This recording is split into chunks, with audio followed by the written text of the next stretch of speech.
बाबा, दिल करता तुम्हें याद है, ओ मेरे बाबा। हजारों धन्यवाद है ओ मेरे बाबा, दिल करता तुम्हें याद है ओ मेरे बाबा।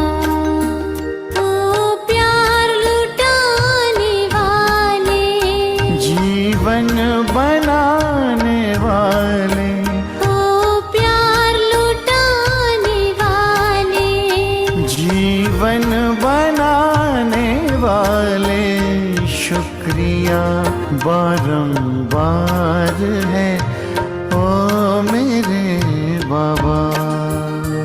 हजारों धन्यवाद है ओ मेरे बाबा, दिल करता तुम्हें याद है ओ मेरे बाबा।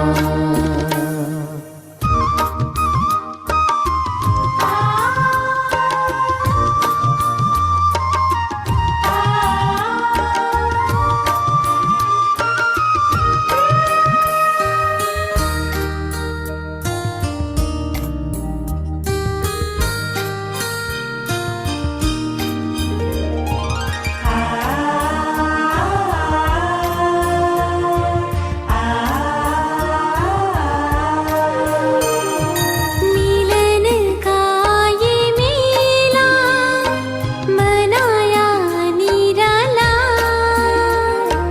रथ को बड़े ही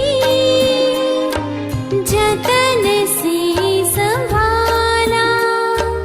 मिलन का ये मेला मनाया निराला, रथ को बड़े ही जतन से संभाला। गुण शक्तियों से है सबको सजाया, उमंगों के पंख दे फरिश्ता बनाया, मन पंछी आजाद है ओ मेरे बाबा। हजारों धन्यवाद है ओ मेरे बाबा, दिल करता तुम्हें याद है ओ मेरे बाबा।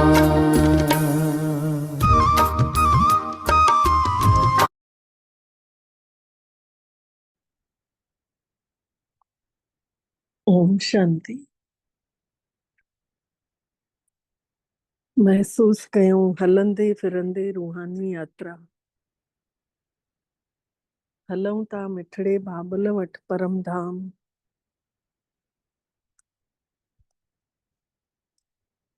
पंहिंजो पाण खे उते ॾिसूं प्रकाशवान सितारे जे रूप में, परम धाम जो वो सीन ॾिसूं जाते मां आत्मा पहिरियों रहंदी हुयमि।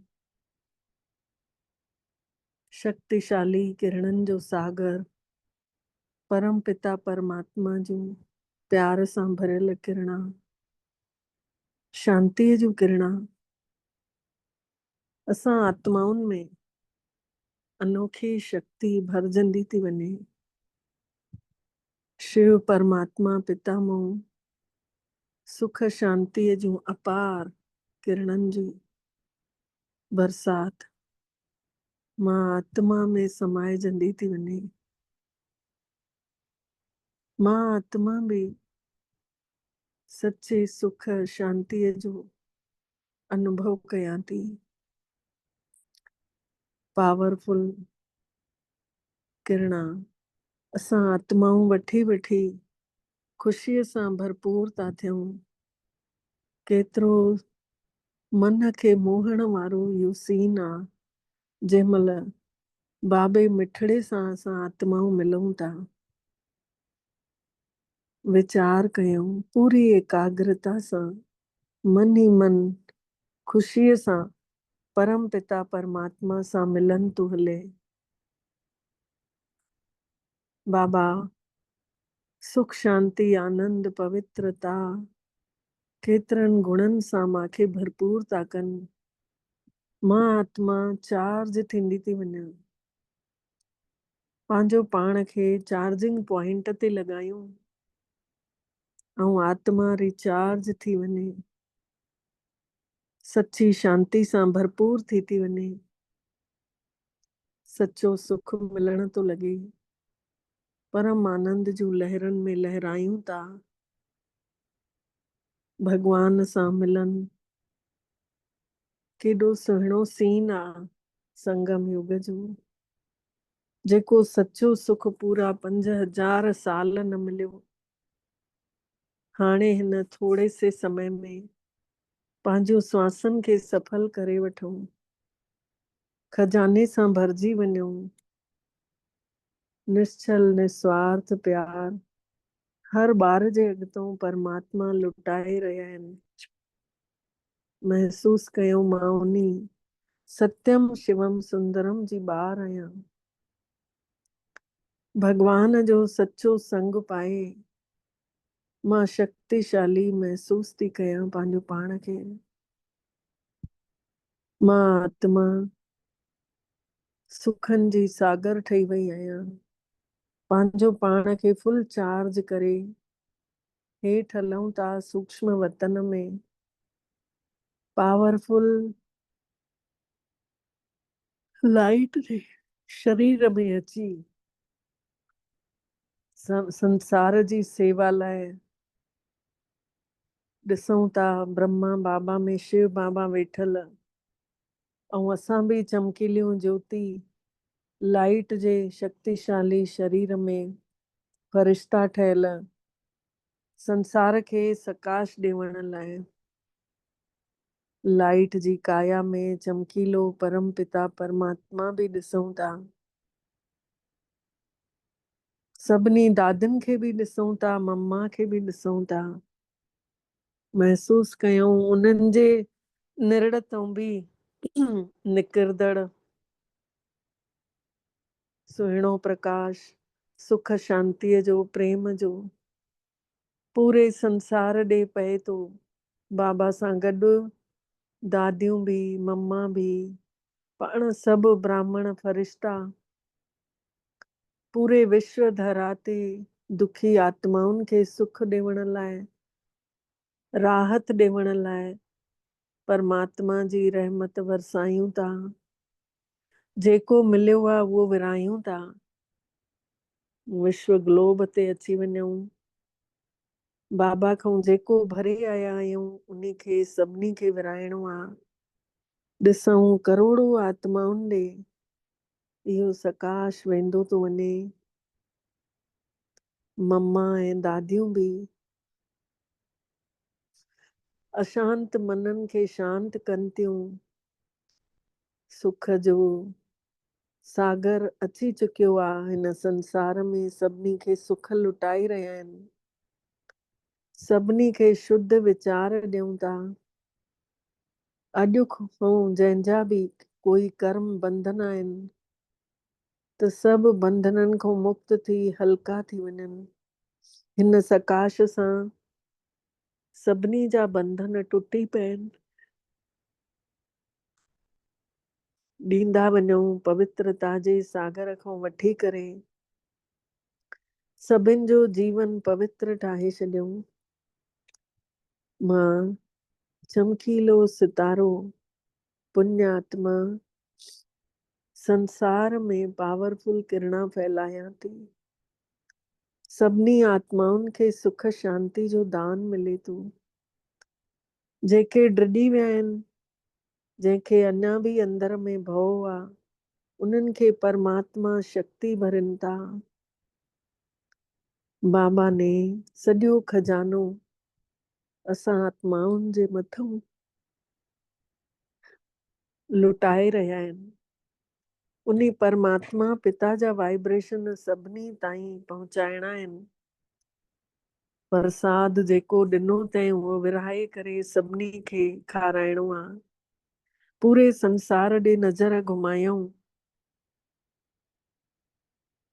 महसूस कयूं सॼो संसार परमात्मा जी किरणनि सां चमके थो पियो।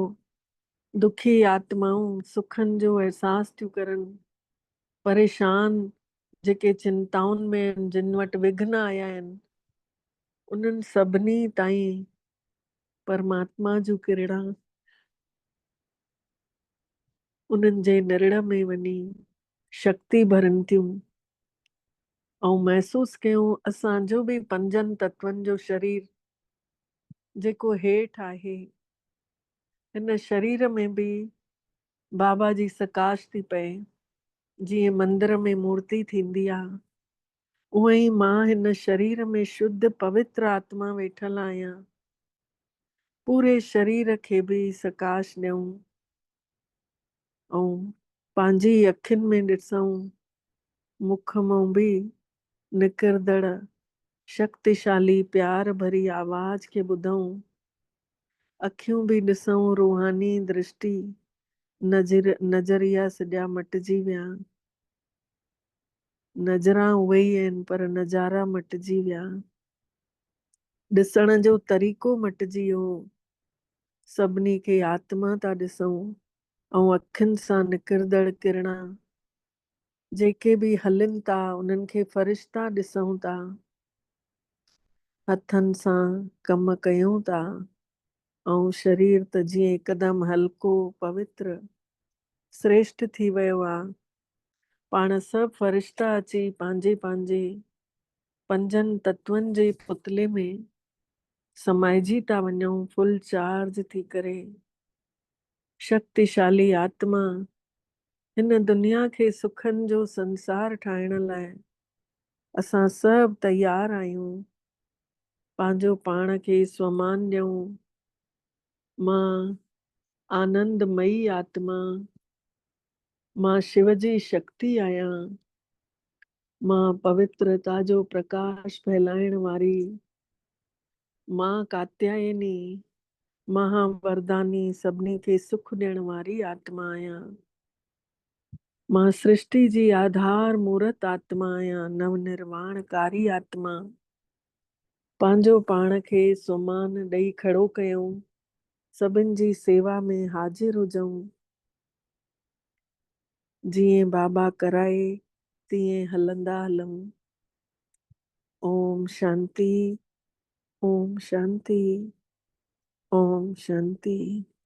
ॿुधूं था मिठड़े बाबल जी मिठड़ी वाणी 24 मार्च 2026 जी। अॼु बाबा चवनि था, मिठड़ा ॿार, तव्हां घर गृहस्थ में रहंदे कमल जे गुल वांगुरु पवित्र ठहिणो अथव। घर गृहस्थ में रहंदे कमल जे गुल वांगुरु पवित्र ठहिणो अथव। हिकिड़े परमात्मा जे चए ते हलणो अथव। काई बि डिससर्विस न करणी अथव। प्रश्न आहे, कहिड़नि ॿारनि खे माया जोर सां पंहिंजो पंजो हणी थी छॾे ऐं वॾी मंजिल कहिड़ी आहे? कहिड़नि ॿारनि खे माया जोर सां पंहिंजो पंजो हणी थी छॾे ऐं वॾी मंजिल कहिड़ी आहे? उत्तर में बाबा चवनि था, जेके ॿार देह अभिमान में रहनि था, उन्हनि खे माया जोर सां अची चंबो हणी थी छॾे, पंजो मारे थी छॾे। जीअं हिल ईंदी आहे न, हिल छा कंदी आहे? अची करे पंजो हणी छॾाए करे खणी वेंदी आहे। नांग खे पकड़े थी, कंहिं शइ खे पकड़दी त पंजो हणी हणी करे खसे वठदी आहे। त ईअं ई बाबा उदाहरण जो हिल जो ईअं ॾियनि था कि पंजो मारे वरिती माया ऐं वॾी मंजिल कहिड़ी अथव? उत्तर में बाबा चवनि था, जेके ॿार देह अभिमान में रहनि था, उन्हनि खे माया जोर सां पंजो हणी थी छॾे। जेके ॿार शरीर जे अभिमान में था हुजनि न, कंहिं न कंहिं ॻाल्हि ते घमंड थो अची वञेनि, कंहिं न कंहिं ॻाल्हि ते उन्हनि खे कंहिं पद जो, कंहिं पोजीशन जो, पैसे जो मतिलबु न, अभिमान आयो। दुनिया में सड़कुनि ते, दुनिया में रोडनि ते लिखियलु हूंदो आहे न कि भई सावधानी हटी दुर्घटना घटी। मतिलबु थोरो बि असांजो मन होॾों हटिजो संसार ॾे पियो ऐं तुरंत काई न काई ॻाल्हि असांखे हेठि केरे छॾींदी। त परमात्मा चवनि था कि माया अची जोर सां केरे वती, देह अभिमान में हुजो था त पोइ कंहिंजे न कंहिंजे नाले में फासी था पओ। देह अभिमान आयो मतिलबु थप लॻी, इन सां पद हेठि थो थी वञेव। देह अभिमान तोड़ण ही त ॾाढी वॾी मंज़िल आहे। पंहिंजो पाण खे निवड़त सां हलाइणु, देह अभिमान खे तोड़णु, इहा ई ॾाढी वॾी मंज़िल आहे। बाबल मिठड़ो चवनि था कि ॿार देही अभिमानी ठहो, पंहिंजो पाण खे आत्मा महसूस कयो। जीअं परमात्मा आज्ञाकारी सेवादारी ठही करे आयो आहे न ॿारनि लाइ, केतिरो निरंकारी आहे। ईअं ई ॿार बि निरंकारी ठहो, कोई बि अहंकार न हुजेव। गीत आहे अॼु जो, न उहो असां सां जुदा थींदो, परमात्मा असां सां कॾहिं बि अलॻि न थींदो, असां सां मन ॿुद्धीअ में गॾु आहे। ओम शांति। ॿारनि ने गीत ॿुधऊं, ॿार चवनि था असां परमात्मा जा हुयासीं ऐं परमात्मा असांजो आहे। जॾहिं मूल वतन में हुयासीं, जातों पाण आत्माऊं आया आहियूं, उतों उहो बाबा असांजो, पिता असांजो, असां उन्ही जा। तव्हां ॿारनि खे इहो ज्ञान त सुठे नमूने मिलियो अथव ऐं तव्हां ॼाणियो बि था कि असां ई चक्कर लॻायो अथसीं, पोइ वरी असां ई उन्ही जा ठहिया आहियूं। चक्कर बि असां लॻायो अथसीं सॼी सृष्टिअ जो, चइनिनि युगनि जो, वरी ठहिया बि उन्ही जा आहियूं। हाणे उहो आयो आहे राज योग सेखारे करे स्वर्ग जो मालिक ठाहिण।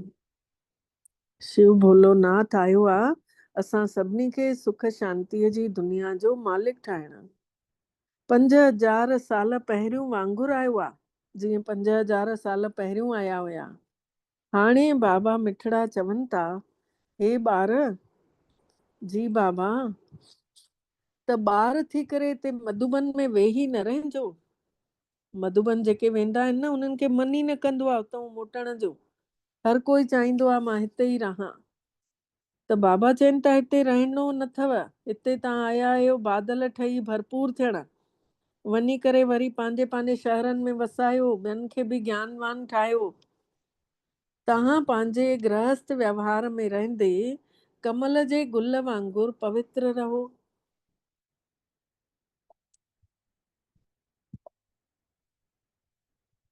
जीअं कमल जो गुल पाणीअ में रहंदो आहे न, त पर पाणीअ खां मथे रहंदो आहे, उन्ही जे मथां पाणीअ जो छीटो बि न ईंदो आहे। बाबा चवनि था तव्हांखे ईअं ई घर में रहणो अथव, पर छड़ो पवित्र रहणो अथव। तव्हांखे कीचड़ जेका आहे छुए बि न सघे। त तव्हांजो ॾाढनि जन्मनि जो हे आख़िरी जन्म अथव। जेके बि माण्हू आहिनि उन्हनि सभिनी खे पवित्र ठाहिण मां आयो आहियां। जेके बि संसार जा माण्हू आहिनि उन्हनि सभिनी खे पवित्र ठाहिण लाइ मां आयो आहियां। पतित पावन सभिनि जी सदगति करण वारो दातार हिकिड़ो ई आहे। उन्ही जे सिवाय पवित्र त कोई ठाहे ई न सघंदो। सिवाय परमात्मा जे ॿियो कोई बि आत्मा कंहिंखे बि पवित्र न ठाहे सघंदी, चाहे उहो कोई केतिरा बि वॾा गुरू हुजनि, केतिरा बि वॾा महापुरुष हुजनि, केतिरा बि सन्यासी वॾा हुजनि, लेकिन सिवाय परमपिता परमात्मा जे कोई बि पवित्र न थी ठाहे सघंदो आहे आत्माउनि खे। तव्हां ॼाणियो था 2500 सालनि खां असां इहा ॾाकण लहंदे आया आहियूं 84 जन्मनि जी। उहे ज़रूर 84 जन्म पूरा बि करणा आहिनि। 84 जो चक्कर पूरो करे पोइ वरी कमज़ोर अवस्था में लही था वञूं। जंहिं महिल कलयुग अचे थो त कमज़ोर था थींदा वञूं।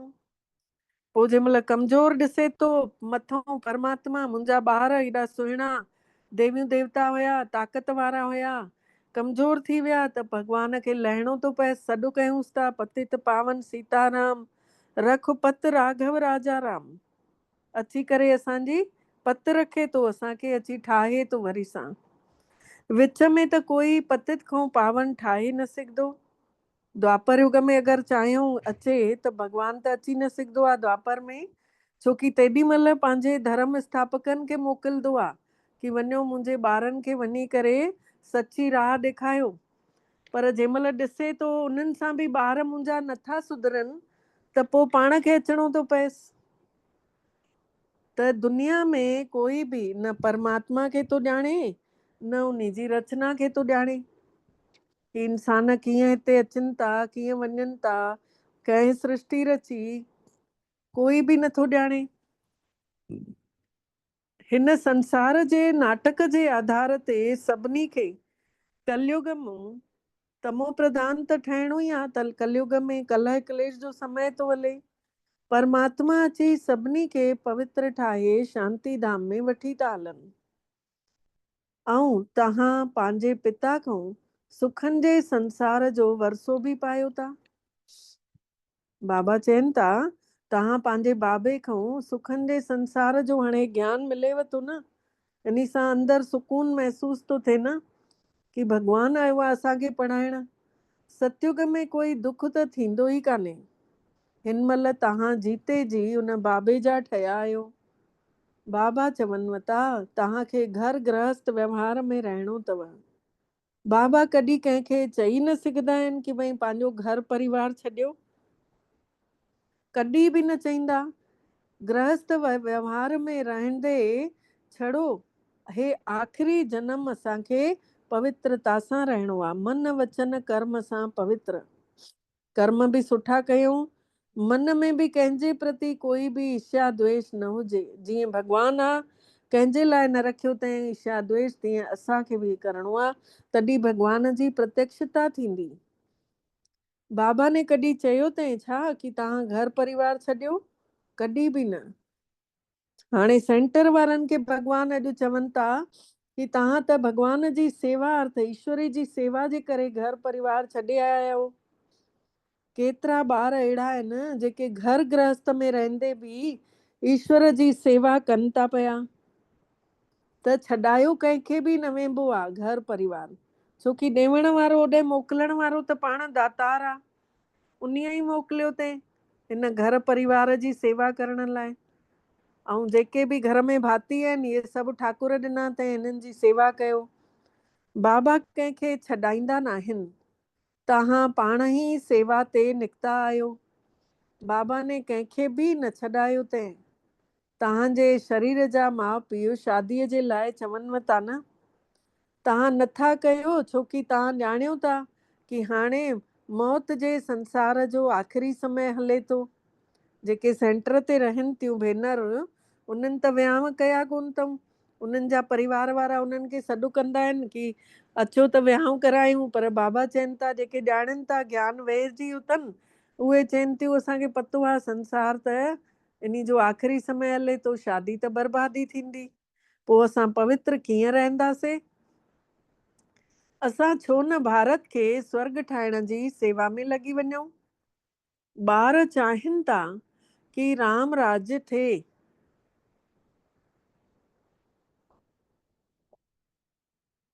ॿार चाहिनि था कि संसार में राम राज्य हुजे।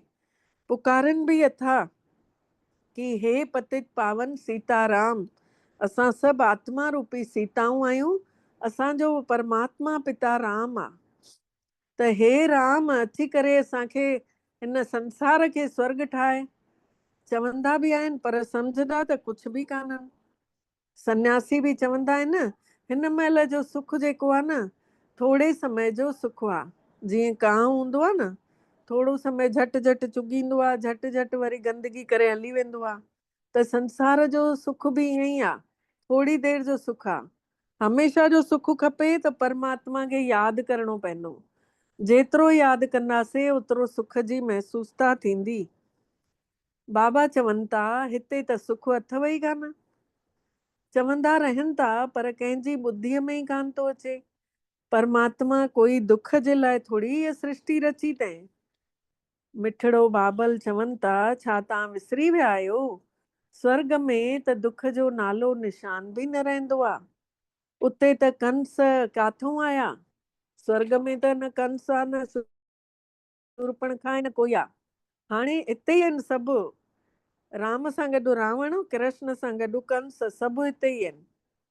हर कंहिंखे परीक्षा अचे थी पई, चाहे वॾो हुजे चाहे नंढो हुजे, हर कंहिंखे पेपर अचनि था जीवन में। हाणे हे परमात्मा पिता ॿुधाइनि था त उन जे चए ते हलणु घुरिजे न। पंहिंजे मन सां हलंदासीं त बर्बादी करे छॾींदासीं। बाबा चवनि था पंहिंजी मन मत ते हलंदव त पंहिंजी बर्बादी कयो था। ॿुधो बि था, चओ बि था, ऐं छॾे वञो बि था। पोइ वरी वञी करे बदनामी करे था छॾियो परमात्मा जी, भोलेनाथ जी, की भई न चवंदा आहिनि न कि अरे इहो ई सिखो था, तव्हां सत्संग वञो था त इहो ई सिखो था। ग़लती ॿार जी, ऐं सत्संग में नालो कंहिंजो ख़राबु थियो, भॻवान जो। खणण वारे ने सत्संग खे कीअं अंदरि खयो अथईं, कीअं हे पॉइंट ॿुधा अथईं, उहो त उन जे मथां आहे। जीअं स्कूल में बि 50 ॿार पढ़ंदा आहिनि त टीचर पढ़ाइण वारो त हिकु ई हूंदो आहे। कोई ॿार सप्लीमेंट्री ईंदो आहे, कोई ॿार हिकदमि अलर्ट थी करे पढ़ंदो आहे, मेरिट लिस्ट में अची वेंदो आहे। पर पढ़ाइण वारो टीचर त सुठो ई हिकु करो सभिनी खे पढ़ाए। हाणे खणण वारे ने कीअं खयो हुजे, उहो फेल थी वियो ॿार हिकिड़ो। पोइ जेको सप्लीमेंट्री ईंदो उहो वरी भॻवान जो नालो बदनाम कंदो आहे, मुंहिंजो टीचर सही न हुयो, मूंखे इहा ॻाल्हि पढ़ाई न हुयऊं।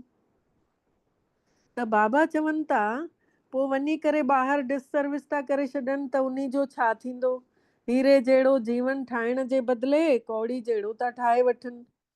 पिछाड़ीअ में तव्हांखे सभु कुझु ॾेखारी थींदव। अहिड़ो हलण चलण जे करे अहिड़ो पद पायोसीं। हिते त तव्हांखे कोई बि पाप न करणो अथव, छोकी तव्हां ॿार पुण्य आत्माऊं ठहो था। पाप वरी 100 गुणा वधी वेंदव। भले स्वर्ग में त ईंदव पर बिल्कुलु घटि पद मिलंदो आहे। हिते तव्हां राजयोग सिखो था पिया, सिखण आया आहियो, प्रजा ठही था वञो। पोइ त पद में बि वॾो फ़र्क़ु आहे न, इहो बि सम्झायो वञेव थो। यज्ञ में अगरि कुझु ॾियो था त पोइ वरी मोटाए वठी था वञनि त सम्झो चंडाल जो जनम मिले थो। कोई ॿार ने घर में भाई काई शइ कढी सेंटर में ॾिने ऐं वरी पोइ उतां मोटाए वठी आयो त बाबा चवनि था उन खे बि चंडाल जो जनम मिलंदो। केतिरा ॿार त वरी हलण चलण ई अहिड़ो अथनि जंहिंजो पद ई घटि थो थी वञे। बाबा मिठड़ा सम्झाणी ॾियनि था कि अहिड़ा कर्म न कयो जो राजा राणी जे बदिले घटि पद मिलेव। यज्ञ में स्वाहा थी करे पोइ वरी छॾे हली था वञो त छा पद मिलंदव? इहो बि परमात्मा पिता सम्झाइनि था पिया, ॿार कोई बि विकर्म न कयो।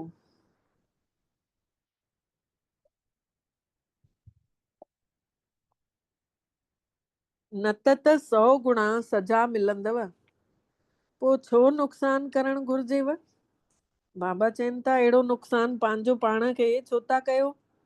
हिते रहण वारनि खां बि जेके घर गृहस्थ में रहनि था, सेवाऊं बि कनि था, उहे ॾाढो ऊचो पद पाइनि था। अहिड़ा ॾाढा ई ग़रीब बि आहिनि जेके 98 रुपयो बि मोकिले था ॾियनि, त भले जेके हिते 1000 बि ॾियनि था, पर ग़रीब जो पद ऊचो थो थी वञे, छोकी उहे कोई पाप कर्म त नथा कनि न। पाप करण सां 100 गुणा वधी वेंदा आहिनि। जेके वॾा पैसे वारा आहिनि उन्हनि सां पाप बि वधीक थींदा आहिनि। त बाबा चवनि था ग़रीब जा 98 रुपयो उहो बि अघामजे थो भॻवान जे यज्ञ में। तव्हांखे पुण्य आत्मा ठही करे सभिनी खे सुख ॾियणो अथव। सुख ॾिनव त पोइ ट्रिब्यूनल वेहंदी, साक्षात्कार थींदव। अगरि दुख ॾिनोसीं त पोइ वेहंदो धर्मराज वेहंदो ऐं उन सां गॾु सभु ॾेखारी ॾींदो कि तव्हां हे कर्म कया अथव, फलाणे फलाणे खे दुखी कयो अथव, त हाणे खाओ सजा। पोइ पद बि किरी पवंदो, ॿुधंदा बि रहनि था, वरी बि केतिरा ॿार उबतो हलनि था, त बाबा चवनि था हमेशह खीर खंडु थी करे रहो। अगरि लूणु पाणी थी रहंदव त केॾी डिससर्विस कयो था परमात्मा जी, नालो बदनाम था कयूं। अगरि खारा था थी रहूं, कंहिंसां लड़ाई झगड़ो था कंदे रहूं, त बदनाम त उहो ई थो थिए न जेको पढ़ाए थो। कंहिंजे नाले में फासी था पओ त ॾाढो वॾो पाप थो थी वञेव। जीअं माया बि हिकिड़ो चूहो आहे, फूके छॾींदो आहे, पोइ वरी चक बि पाईंदो आहे, खून बि निकिरंदो आहे, पर पतो बि न पवंदो आहे। ईअं ई माया बि खून कढी छॾेव थी, अहिड़ा कर्म करवाए थी छॾेव जो पतो बि नथो पएव। 5 विकार हिकदमि मथो ई मूड़े था छॾनिव। बाबा सावधानी ॾियनि था, ईअं न थिएव जो वरी धर्मराज जे साम्हूं वेहूं त असांखे चऊं कि भई असांखे सावधान थोड़ी कहे। बाबा जो हिकिड़ो गीत आहे न, कर्म करो ऐसे भाई की पड़े न फिर पछताना, एक दिन तो धर्मराज को पड़ेगा मुख दिखलाना। आंखों से कभी बुरा न देखो, पड़े जो आंख झुकाना, कानों से कभी सुनो न ऐसा, पड़े जो कान कटाना। मुख से औरों के लिए तुम मन में औरों के लिए तुम शुभ संकल्प चलाओ, निंदा करता है जो तुम्हारी अपना उसे बनाओ।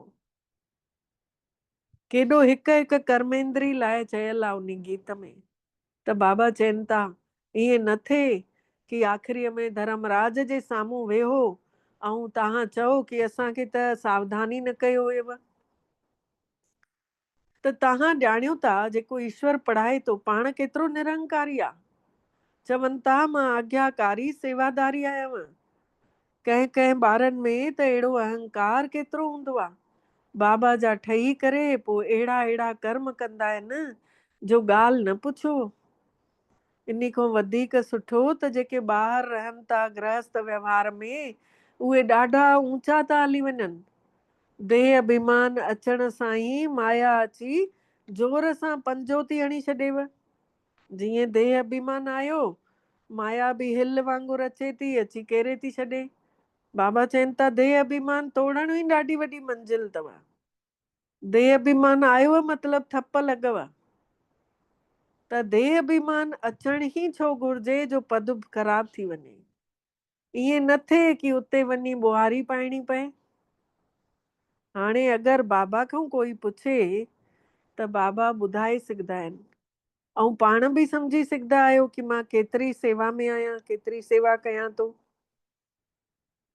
ऐं असां केतिरनि खे सुख ॾिनो अथसीं। बाबा मम्मा सभिनी खे सुख ॾियूं था, केतिरो ख़ुशि थियनि था। बाबा बॉम्बे में केतिरी ज्ञान जी डांस कंदा हुया। चात्रक त घणा ई हुया न, ॿुधण लाइ जेके प्यासा हुया न उनखे चइबो आहे चात्रक। उहे घणा ई हुया। बाबा चवनि था ॾाढा ई अहिड़ा चात्रक। बाबा उन्हनि जे साम्हूं ज्ञान जी डांस मां कंदो आहियां त सुठा सुठा पॉइंट बि निकिरंदा आहिनि। बाबा जे मुंहं मां उन्हनि ॿारनि जे अॻितां सुठा सुठा पॉइंट निकिरंदा आहिनि। चात्रक खीचींदा आहिनि। तव्हांखे बि अहिड़ो ठहिणो अथव, तॾहिं त फॉलो कंदव। उन जी आज्ञा ते हलणो अथव, श्रीमत ते हलणो अथव। पंहिंजी बुद्धीअ ते हली करे बदनामी करे छॾींदव त ॾाढो नुक़सान थी वेंदव। हाणे मिठड़ो बाबा तव्हां ॿारनि खे सम्झ वारो ठाहेव थो, समझदार थो ठाहेव। भारत स्वर्ग हुयो न, हाणे ईअं कोई थोड़े ई सम्झे थो। बाबा चवनि था हाणे ईअं कोई थोड़े ई सम्झे थो। भारत जहिड़ो पवित्र कोई देश ई कोन्हे। चवनि था लेकिन सम्झनि त कोन था कि असां भारतवासी स्वर्गवासी हुयासीं, उते अथाह सुख हुया। गुरु नानक ने बि भगवान जी महिमा ॻाई अथई न, उहो अची करे मूत पलीती कपिड़ा धोए थो। मूत पलीती कपड़ धोए लिखियल आहे न सुखमनी इन जपजी साहिब में। त मतिलबु आत्मा जेका एॾी मेरी थी वञे, बदबूदार थी वञे, उन्ही खे अची करे परमात्मा धोए थो पियो, जंहिंजी ही इहा महिमा लिखियल आहे, एक ओंकार सतनाम करता पुरख निर्भव निर्वैर अकाल मूरत अजनी सैभव गुरु प्रसाद। एक ओंकार जेको निराकार आहे, ज्योति स्वरूप, सतनाम जंहिंजो नालो सत्य आहे, करता पुरख करण वारो उहो परमात्मा, अजोनी जेको जनम मरण में नथो अचे, निर्भय जंहिंजो कंहिंखे भउ कोन्हे, निर्वैर जंहिंजो कंहिंसां वैर भाव कोन्हे, सैभव गुरु प्रसाद उहो गुरु जो प्रसाद ठही उन्हनि आत्माउनि खे मिले थो जंहिंजे मथां उहो ख़ुशि थो थिए। त बाबा चवनि था शिवलिंग जे बदिले अकाल तख्त नालो रखी छॾियो अथऊं। हाणे परमात्मा तव्हांखे सॼी सृष्टिअ जो रहस्य सम्झाणी ॾियनि था। ॿार हिकिड़ो बि पाप न कजो, न त 100 गुणा वधी वेंदव। अगरि मुंहिंजी निंदा करायव, परमात्मा जी अगरि बदनामी कराईसे, पोइ त पद किरी पवंदो। ॾाढी संभाल करणी आहे, पंहिंजो जीवन हीरे जहिड़ो ठाहिणो आहे, न त ॾाढो पछताईंदासीं। जेको कुझु उबतो कयो तसे उहो अंदर में खाईंदो। छा असां हर 5000 सालनि में ईअं ई कंदासीं जंहिंसां हेठि पद थी वेंदो? त बाबा चवनि था माउ पीउ खे फॉलो करणु चाहियो था त सचाईअ सां सेवा कयो। माया त काथों न काथों घुसी करे ईंदव ई। सेंटर्स जा जेके वॾा आहिनि न, उन्हनि खे बिल्कुलु निरंकारी थी करे रहणो आहे। बाबा ॾिसो केतिरा निरंकारी आहिनि, केतिरा ॿार ॿियनि जी सेवा कंदा आहिनि, केतिरा ॿार ॿियनि जी सेवा कंदा आहिनि। हिकिड़ो बाबा जो गीत इहो बि अथव, बाबा कितने निरहंकारी बच्चों को नमस्ते करते हैं। इहो गीत लास्ट में हलाईंदासीं, है न। त कॾहिं कंहिंजे मथां गुस्सो नथा करनि। बाबा केतिरा निरंकारी आहिनि। ॿार अगरि नाफ़रमान बरदार आहिनि बि, हुजनि बि, त बाबा उन्हनि खे सम्झाए था सघनि कि अड़े तव्हां छा था कयो, तव्हां परमात्मा पिता खे ॼाणियो था न, नथा ॼाणियो छा? सभु ॿार हिकु जहिड़ा सपूत त हूंदा कान्हनि, कपूत बि हूंदा आहिनि। त बाबा सम्झाणी ॾियनि था कि ढेर ॿार आहिनि, इहे त वधंदे वधंदे हज़ारनि जी अंदाज में थी वेंदा। त बाबा ॿारनि खे सावधानी बि ॾियनि था कि काई ग़लती न कयो। हिते पतित खां 1 मिंट न।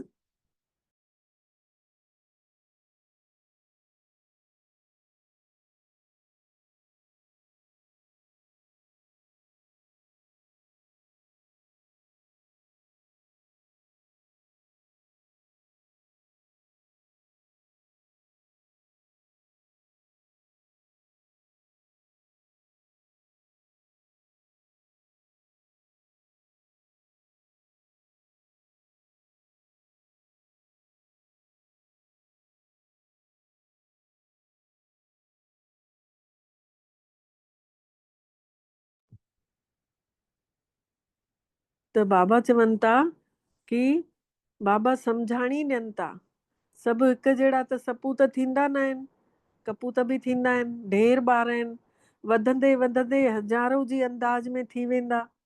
त बाबा ॿारनि खे सावधानी ॾियनि था काई ग़लती न कयो। हिते पतित खां पावन ठहण आया आहियो न, त कोई बि अपवित्र कमु न कयो। न कंहिंजे नाले में फसणो आहे, न शरीर जे अभिमान में अचणो आहे, न देह अभिमान में अचणो आहे, न नाले में फसणो आहे। देही अभिमानी थी करे आत्मा समझी परमात्मा पिता खे यादि कंदा रहो, भगवान जी आज्ञा ते हलंदा रहो। माया ॾाढी प्रबल आहे, बाबा सभु कुझु सम्झाए था छॾनि। अच्छा, मिठड़े मिठड़े सिकी लधे ॿारनि प्रति माउ पीउ जो यादि प्यार, गुड मॉर्निंग, ऐं नमस्ते रूहानी बाबल जी, रूहानी ॿारनि खे नमस्ते। ऐं असां रूहानी ॿारनि जी बि रूहानी मिठड़े बाबल खे दिलि जो यादि प्यार गुड मॉर्निंग ऐं नमस्ते मिठड़ा बाबा नमस्ते। शुक्राना बाबल तव्हांजा बारंबार दिलि सां शुक्राना जी तव्हां असांखे पंहिंजो कयव ऐं असां सभिनी जो पदमा पदम भाग्य जाॻायव। सार आहे, पहिरियों पॉइंट आहे बाबे जहिड़ो निरंकारी ठहिणो आहे, बाबा वांगुरु निरंकारी ठहिणो आहे। कंहिंखों बि सेवा न वठणी आहे। बाबा चवनि था कंहिंखों बि तव्हांखे सेवा न वठणी अथव, कंहिंखे बि दुख बि न ॾियणो अथव। ध्यानु रखूं इहे सभु पॉइंट असांजी दिलि में नोट थींदा वञनि। कॾहिं अहंकार न ॾेखारिणो आहे, कंहिंखों सेवा न वठणी आहे, कंहिंखे दुखी न करिणो आहे, अहिड़ो पाप कर्म न थिए जंहिंसां सजा खाइणी पए। पाण में खीर खंडु थी करे रहणो आहे। ॿियो पॉइंट आहे हिकिड़े परमात्मा पिता जे चए ते हलणो आहे। हिकिड़े परमात्मा पिता जी चए ते, ॿियो पंहिंजी मत सां न हलणो आहे। बाबा चवनि था पंहिंजी बुद्धीअ सां न हलो, भॻवान जे चए ते हलो। वरदान महसूस कंदासीं। बाबा मिठड़ो असां सभिनी खे वरदान ॾियण लाइ मथे सॾु था करनि सूक्ष्म वतन में, ऐं महसूस कयूं फ़रिश्ते स्वरूप में असां बाबा वटि पहुचूं था। वञी करे बाबा वटि पहुची पाण सभु बाबा जे अॻितों बीहूं था। बाबा मथे ते हथु रखनि था ऐं दृष्टि ॾियनि था। बाबा जी दृष्टि ॾिसूं असांजे निरड़ ते आत्मा जेका आहे इहे किरणा खणंदी थी वञे तेजी सां, ऐं इहो वरदान ॿुधंदा वञूं था। किरणा बि खणूं, वरदान बि ॿुधूं। हिकु सेकेंड में देह रूपी चोले खां न्यारो ठही, मतिलबु आत्म स्वरूप में न्यारो ठही कर्म भोग जे मथां विजय प्राप्त करण वारा सर्व शक्तियुनि सां संपन्न ठहो। आत्मा न्यारी ऐं प्यारी थी करे पंहिंजे ई पाण खे सूर खे ॾिसूं था। काथे बि जीअं सूर आहे, कंहिंखे गोॾे में आहे, कंहिंखे हार्ट में आहे, कंहिंखे पेट में आहे, त उन जॻह खे पाण ॾिसूं था। आत्मा ॾिसे थी उन जॻह खे जाते सूर आहे, त कर्म भोग जे मथां कर्म योग जी जीत थींदी ज़रूरु। आत्मा जेका आहे परमात्मा खे बि यादि करे थी ऐं हिनखे सूर जेको आहे इन जे मथां बि ॾिसूं था किरणा पवनि थियूं ऐं शक्ति मिले थी। हे सुकंदो थो वञे, हे सूर घटि थो थींदो वञे। जीअं जीअं पाण ईअं सोचींदासीं तीअं तीअं कर्म भोग ख़तमु थींदो वेंदो ऐं योग वधंदो वेंदो।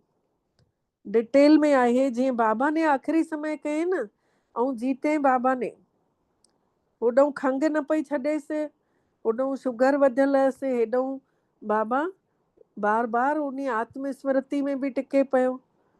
त बाबा चवनि था जंहिं महिल कर्म भोग जो ज़ोर थींदो आहे न, त कर्मेंद्रियूं जेके आहिनि कर्म भोग जे वश थी करे पंहिंजे तरफ़ खीचींदियूं आहिनि। जंहिं महिल ज़ोर थींदो आहे कर्म भोग जो, सूर जंहिं महिल वधंदो आहे काथे बि, त ध्यानु माण्हू जो होॾे सूर में हली वेंदो आहे। मतिलबु जंहिं महिल ॾाढो सूर थो थिए उन महिल पाण परमात्मा खे ॾाढो यादि कयूं ऐं उन जूं किरणा उन सूर में ॾिसूं पवनि थियूं।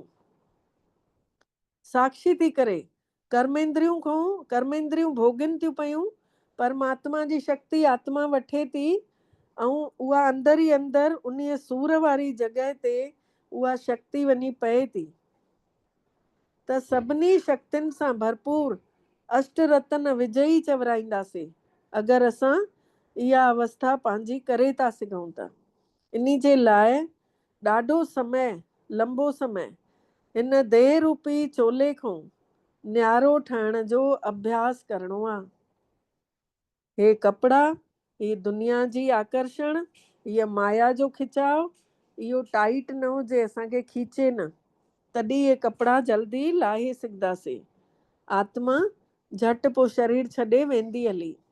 आख़िरी जे समय लाइ त पाण पुरुषार्थ था कयूं न। इहो स्लोगन आहे अॼु जो, सभिनी जो मान पाइणो अथव त निर्माण ठहो। सभिनी जो मान पाइणो अथव त निर्माण ठहो। निर्माणता ही महानता जी निशानी आहे। निवड़त सां हलणु, इहा ई महानता आहे। अच्छा, ओम शांति।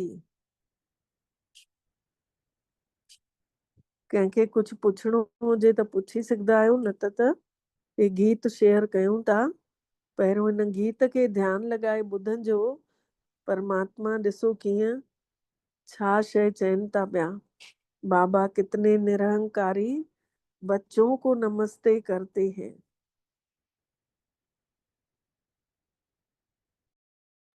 अॼु जी मुरली में जेको मातेश्वरी जी जा महावाक्य आहिनि उहो बचियल आहे, त ॿुधंदासीं। मातेश्वरी जी जा अनमोल महावाक्य। हेडिंग आहे ईश्वर सर्वव्यापी कोन्हे, उन जो प्रमाण छा आहे। ईश्वर सर्वव्यापी कोन्हे, उन जो प्रमाण छा आहे। शिरोमणि गीता में जेको भगवानुवाच लिखियल आहे कि हे ॿार, जाते जीत आहे हुते मां आहियां। गीता में जेको भगवानुवाच लिखियल आहे, जंहिंमें परमात्मा भगवान चवनि था कि जाते मां आहियां। इहे बि परमात्मा जा वाक्य आहिनि, है न। पहाड़नि में, हिमालयनि में जाते मां आहियां। नांगनि में, काले नाग में बि मां आहियां। इन लाइ पर्वत में, ऊंचो पर्वत कैलाश पर्वत ॾेखारियो वियो आहे, ऐं नांगनि में कालिया नाग।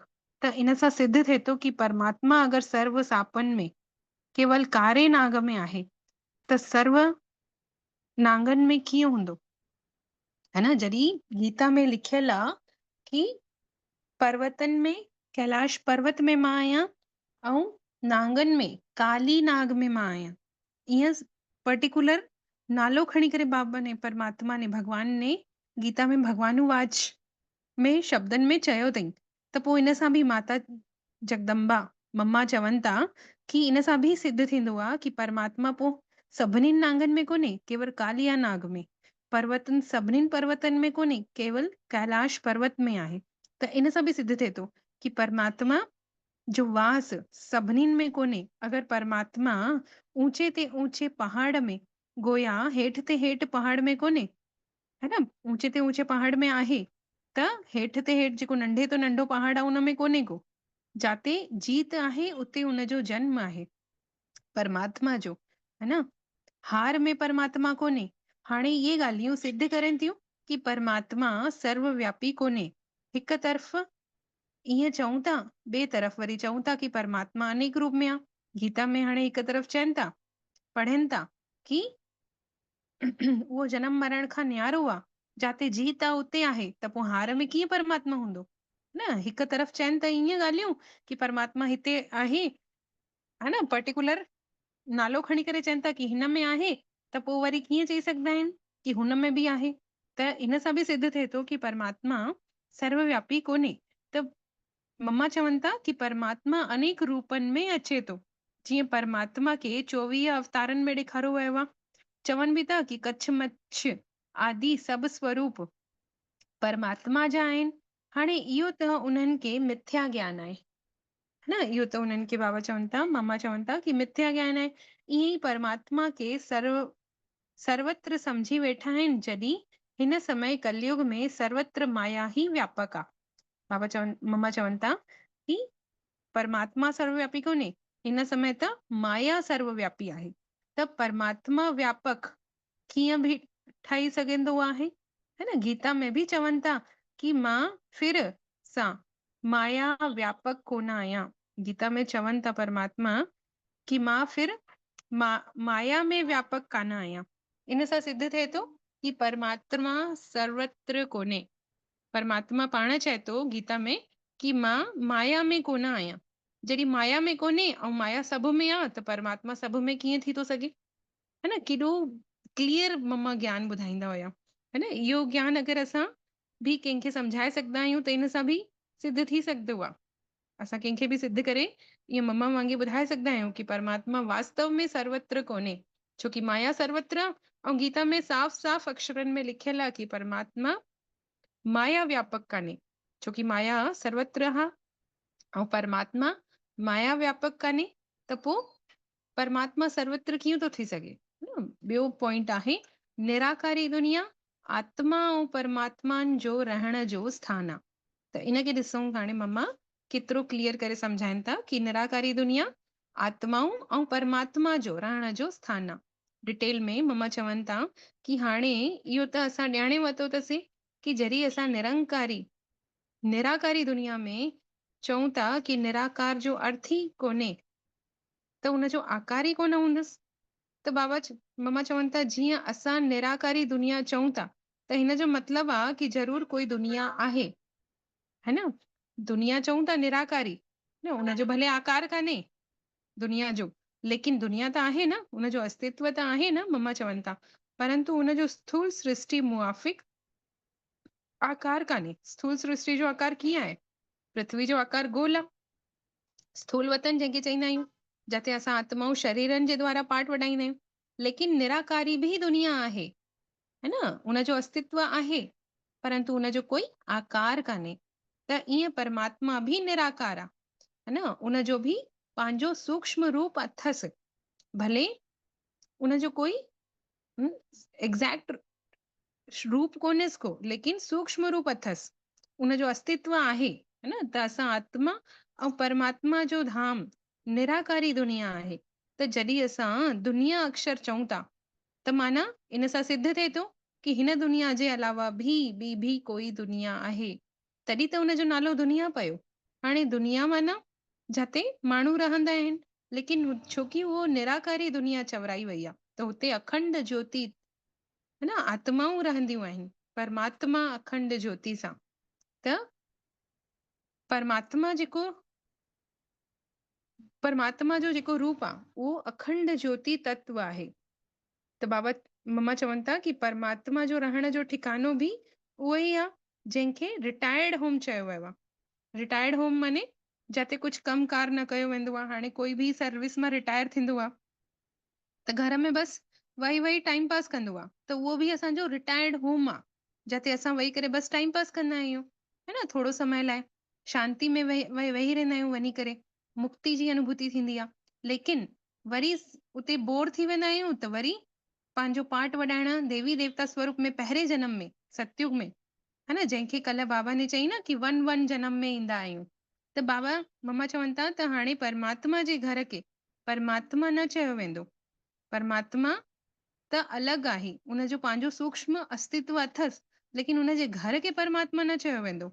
हाणे दुनिया ॿी हूंदी जिते ब्रह्मा विष्णु शंकर देवताऊं रहंदा हूंदा, उहा आकारी दुनिया भी ॿी हूंदी, ऐं साकारी दुनिया भी ॿी आहे, जंहिंखे मम्मा चवनि था कि 2 भागनि में विभाजित करे रखियो अथऊं। हिकु आहे निर्वयकारी स्वर्ग जी दुनिया, जिते अधकल्प सर्वदा सुख आहे, पवित्रता शांति आहे, ऐं ॿी आहे विकारी कलयुगी दुनिया, दुख जी अशांति जी दुनिया, है न। क्लियर थियो? मम्मा चवनि था कि पहिरां ये 3 लोक आहिनि, सभिनीनि खां मथे जेको सतों आसमान जंहिंखे चयो वियो आहे उहो परम धाम ब्रह्म तत्व, उनखे चईंदासीं निराकारी दुनिया। पोइ आहे साकारी दुनिया। साकारी दुनिया माना जिते सूक्ष्म रूप सां ब्रह्मा विष्णु शंकर देवी देवताऊं रहंदा आहिनि, है न, सूक्ष्म रूप जंहिंजो उते आहे, लाइट जो स्वरूप आहे। लेकिन जेको साकारी दुनिया आहे, इहो स्थूल वतन पृथ्वी जंहिंखे चयूं मम्मा ने, उहे भी 2 भागनि में विभाजित कई वई आहे। पहिरों भाग सतयुग त्रेता युग, जंहिंखे निर्विकारी स्वर्ग जी दुनिया चयो वियो, जिते सुख शांति पवित्रता आहे, ऐं ॿियो भाग विकारी कलयुगी दुख अशांति जी दुनिया। त मम्मा चवनि था हाणे इहे 2 दुनियाऊं छो था चऊं, छोकी इहा मनुष्य चवंदा आहिनि कि स्वर्ग ऐं नर्क ॿई परमात्मा जी रचियल दुनिया आहे। लेकिन मम्मा चवनि था कि हिन जे मथां परमात्मा जा महावाक्य आहिनि कि हे ॿार, माने कोई दुख जी दुनिया न रची आहे। माने दुनिया जेकी रची उहा सुख जी रची। न मामा छा था चवनि कि परमात्मा चईंदा आहिनि कि हे ॿारो कि परमात्मा ने जेकी दुनिया रचई उहा ॾाढी सुठी सुखनि जी दुनिया हुई, जिते सभु सुखी हुया। लेकिन इहा दुनिया जेकी आहे दुखनि जी दुनिया आहे। हाणे इहो जेको दुख ऐं अशांति जी दुनिया आहे उहो मनुष्य आत्माऊं पंहिंजे पाण खे पंहिंजे पाण ने ठाती अथऊं, है न, परमात्मा जे द्वारा रचियल कान्हे। दुख ऐं अशांति जी दुनिया मनुष्य आत्माउनि जे द्वारा ही प्राप्त थियल आहे। बाबा चवन मम्मा चवनि था कि परमात्मा खे विसरण जे कारण हिसाब किताब भोगनि था पिया। बाक़ी ईअं न कि जहिड़े समय सुख ऐं पुण्य जी दुनिया हुई ओॾी महिल सृष्टि न हलंदी हुई, बिल्कुलु हलंदी हुई ऐं ॾाढी सुठी हलंदी हुई, है न। मामा चवनि था कि जॾहिं देवी देवताउनि जो निवास स्थान हुयो त प्रवृत्ति हलंदी हुई, परंतु एतिरो ज़रूर हुयो कि विकारी पैदाइश न थींदी हुई। ईअं न कि बिना विकारनि जे वंश अॻिते न वधंदो हुयो, है न, बिना विकारनि जे बि वंश अॻिते वधंदो हुयो। ऐं प्रवृत्ति परिवार हर परिवार में हिकु बाबा ने मुरली में पहले बि कढियो अथऊं कि हिकु कन्या ऐं हिकु पुत्र ईअं हूंदा हुया। जेको हाणे कलयुग जे अंत में बि इहो समय हले थो न, कीअं थिए थो पियो, IVF सां निर्विकारी तरीक़े सां पैदाइश थिए थी न हाणे बि, ऐं कोई हिकु ॿ खां मथे ॿार करे ई नथो। त इहा ई आहे सतयुग जी शुरूआत। ऐं सभु आत्मिक स्वधर्म में टिकियल आहिनि, सभिनी हिक ॿियनि खे सुख ॾियण जो प्रयास करनि था। अगरि कोई ग़लती बि थी वञनि त गिल्ट थियनि तो, वापसि परिवर्तन करनि था। त इहे ई त आहे सची स्वर्ग जी दुनिया जेकी परमात्मा ठाहे थो पियो। त मम्मा चवनि था कि प्रवृत्ति हलंदी, परंतु एतिरो ज़रूर हूंदो कि विकारी पैदाइश न हूंदी, जंहिंजे कारण एतिरा कर्म बंधन न थींदा। विकारनि सां ई मम्मा चवनि था कि कर्म बंधन थींदा आहिनि, जंहिंसां भोगनाऊं पोइ वरी भोगणी पवंदियूं आहिनि, छोकी कर्म जा बंधन ठही विया। हुन दुनिया खे कर्म बंधन रहित स्वर्ग जी दुनिया चयो वियो आहे। त हिकु आहे निराकारी दुनिया ऐं ॿियो आहे आकारी दुनिया ऐं टियों आहे साकारी दुनिया। अच्छा, ओम शांति। हाणे इहो अव्यक्त शरीर जो पॉइंट आहे, निश्चय जे फाउंडेशन खे मजबूत करे सदा निर्भय ऐं निश्चिंत रहो। दीदी ने पढ़ी वरिती शायद इहो, त फिर सां पढ़ी वठूं था। साकार में अगर कोई निमित्त श्रेष्ठ आत्मा गॾु हूंदी आहे त उन सां कोई न कोई ॻाल्हि वेरीफाई कराए वठंदा आहियूं न, त निश्चय बुद्धि थी वेंदा आहियूं, है न। कोई अगरि मिसअंडरस्टैंडिंग थी वेंदी आहे संबंधन में बि त छा कंदा आहियूं, क्लियर करे वठंदा आहियूं ताकि कोई मिसअंडरस्टैंडिंग न रहे। त निर्भयता ऐं निश्चय ॿई गुणनि खे सामने रखी करे जाते बाबा चवनि था कि निर्भयता ऐं निश्चय खे ॿिन्हिनि गुणनि खे सामने रखी करे कमु कयो, त जाते सदा निश्चय ऐं निर्भयता हूंदी हुते सदैव श्रेष्ठ संकल्पनि जी विजय थींदी। जेको भी संकल्प कंदव अगरि सदा निराकार ऐं साकार गॾु हूंदव, सम्मुख हूंदव, त वेरीफाई करण जे बजाय निश्चय ऐं निर्भयता सां कंदव।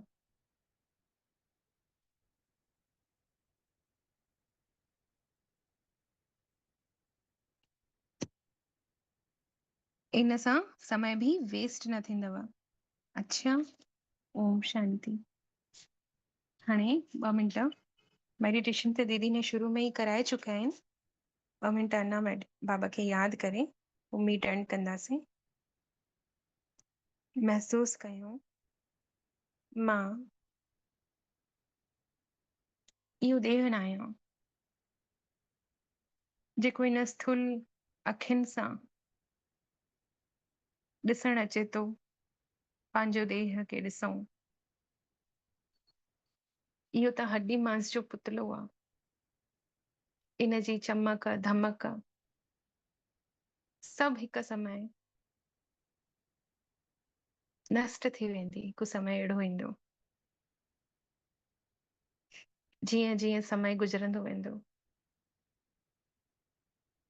बुढ़ापो ईंदो, बुढ़ापे खां पोइ बीमारियूं, इहो शरीर तमो प्रधान जड़ जड़ीभूत अवस्था के प्राप्त थियल आहे।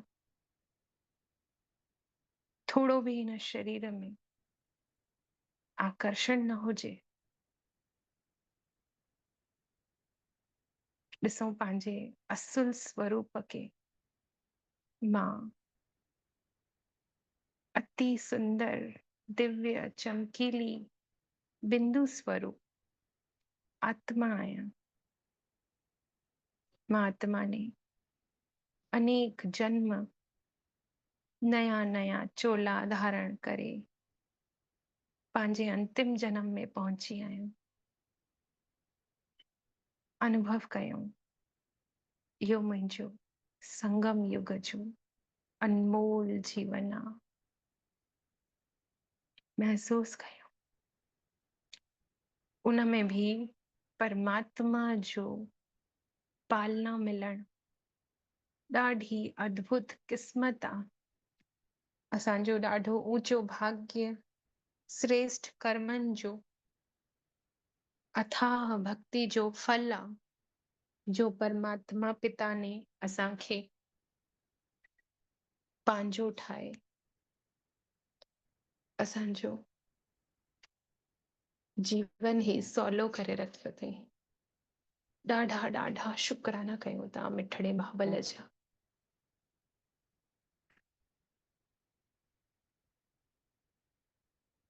मां निराकार आत्मा ॾिसो हिन देह ऐं देह जे सभु आकर्षण खां मुक्त थी करे हिकु पल लाइ बुद्धि मां देह जे सभु संबंधिन के भी विसारे केवल आत्मा जे संबंध सां परमात्मा पिता वटि खिचजंदी थी वञा। जीअं चुंबक लोहे के आकर्षण, लोहे जे आकर्षण सां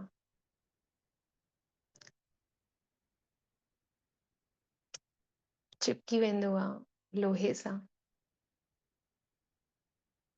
वैसे ही परमात्मा पिता चुंबक आहे ऐं मां लोहो आहियां। ॾिसो विकारन रूपी जंग लगी वई ही मां आत्मा में, जंहिंजी वजह सां पावरफुल याद नथी जुटिजे बाबल सां। त जेतिरो जल्दी मां विकारन रूपी जंग के पंहिंजे मथां हटाईंदमि ओतिरो परमात्मा जो आकर्षण मां आत्मा जे प्रति वधंदो वेंदो ऐं मां आत्मा ओतिरो ही जल्दी सतो प्रधान पावन ठहंदी वेंदमि। परमात्मा पिता मूंखे इशारो ॾियनि था, अगरि याद पावरफुल नथी लॻे, माना कोई न कोई अवज्ञा थिए थी, पाप कर्म सूक्ष्म रूप सां भी कोई भी नंढे खां नंढो पाप कर्म भी अगरि थिए थो त याद पावरफुल न लॻंदी त महसूस कयूं पाण खे मां आत्मा बाबा जे प्रेम में ईअं डुबाए रखां जीअं जंग वारे लोहे खे केरोसिन में डुबाए रखबो आहे त उन मां जंग लहंदी वेंदी। वैसे ही मां आत्मा मां भी विकारन रूपी जंग धीरे धीरे लहंदी थी वञे। उन परमात्मा शिव बाबा जे प्यार में पाण खे सॼो ॾींहुं डुबायल रखूं।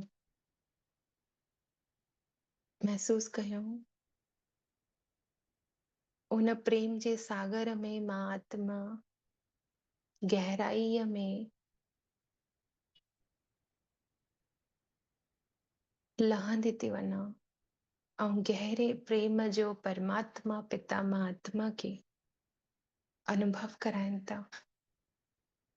अहिड़ो प्रेम, निस्वार्थ प्रेम जेको कॾहिं भी बेवफाई न करे सघंदो, सदैव वफ़ादार, मुंहिंजो प्रियतम, मुंहिंजो मिठड़ो बाबल महसूस कयूं, गहरे प्रेम जो अनुभव कराइनि था। ऐं धीरे धीरे अनुभव कयूं विकारनि रूपी जंग निकिरंदी थी वञे ऐं परमात्मा पिता में मुंहिंजो आकर्षण वधंदो थो वञे। हर पल हर घड़ी हर कर्म कंदे मां आत्मा जी बुद्धि परमात्मा पिता सां वञी चिपकी थी वञे ऐं हुन सां वेही करे हर कर्म कयां थी। बुद्धि परमात्मा पिता ॾे ऐं हथनि सां कर्म हले थो। ॾाढी श्रेष्ठ अनुभूति कराइनि था बाबा मां आत्मा खे। हर कर्म कंदे भी अवस्था हिक रस ऊंची अनुभव थिए थी। हाणे महसूस कयूं सेकंड में मां आत्मा हुन निराकारी दुनिया में पंहिंजे बिंदी स्वरूप सां निराकारी स्वरूप सां मंगल मिलन मनाया थी। निरंतर किरणों अनुभव कयूं परमात्मा शिव बाबा मां निकिरी मां आत्मा में पवंदियूं थी वञनि ऐं मुंहिंजा गुण शक्तियूं वधंदियूं थी वञनि। मां आत्मा सतो गुणी थी थींदी वञा, अष्ट शक्तियुनि सां भरपूर थी थींदी वञा। शुक्राना कयूं था परमात्मा पिता जा, उन जी इन किरणनि जे द्वारा मुंहिंजे जन्मनि जन्मनि जा पाप कर्मनि जो बोझ भी हल्को तो थींदो वञे उन निराकारी दुनिया में। भले हुनखे रिटायर्ड होम चऊं था, लेकिन इन संगम जे समय जितरी देर मां आत्मा निराकार स्वरूप में हुन निराकारी दुनिया में पंहिंजे निराकार मिठड़े बाबल सां गॾु वेठी आहियां, ओतिरी देर मुंहिंजे जन्मनि जन्मनि जो पाप कर्मनि जो बोझ हल्को तो थींदो रहे। ॾाढो पदमा पदम गुणा कमाई थिए थी मां आत्मा जी, केवल हिन जन्म जे लाइ न, अनेक जन्मनि जी कमाई। अनुभव कयूं बाबल जो सत साथ ऐं उन जे संग जो अनुभव करे उनखे पाण सां गॾु कंबाइंड रूप में वठी हेठि लाहां थी मां आत्मा। ॾिसूं परमात्मा पिता छो कि मां आत्मा सां कंबाइंड आ, मूं मां निरंतर किरणा निकिरी विश्व ग्लोब में चारों तरफ़ हिक हिक आत्मा ताईं पहुचनि थियूं ऐं हिक हिक आत्मा के श्रेष्ठ सतोगुणी पवित्रता जी ओर खींचनि थी पयूं। हर आत्मा परम पवित्र परम पिता परमात्मा जी ओर आकर्षित थी करे उन खां पंहिंजो संबंध जोड़े सुख शांति जी अनुभूति करेनि थियूं। सभिनी जो कल्याण थिए थो, सभु सुखी था थींदा वञनि। इहा धरा ही जीअं ॾिसूं स्वर्ग थी वई आहे। पृथ्वी जे गोले खे ॾिसूं जेके विकारनि जी अग्नि में जले पई, उहा परमात्मा प्रेम जे शीतल किरणनि सां थधी थी वई आहे। हाणे महसूस कयूं मां आत्मा बाबा के कंबाइंड अनुभव करे हेठि अची पंहिंजी देह में विराजमान थियां थी।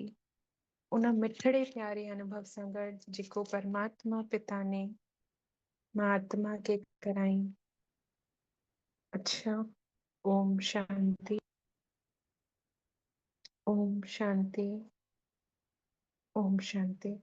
शुक्रिया मुंहिंजा मिठड़ा बाबल जे तव्हां अॼु अहिड़ो अनुभव करायव, ऐं शुक्रिया तव्हां सभिनीनि जा बि। ओम शांति।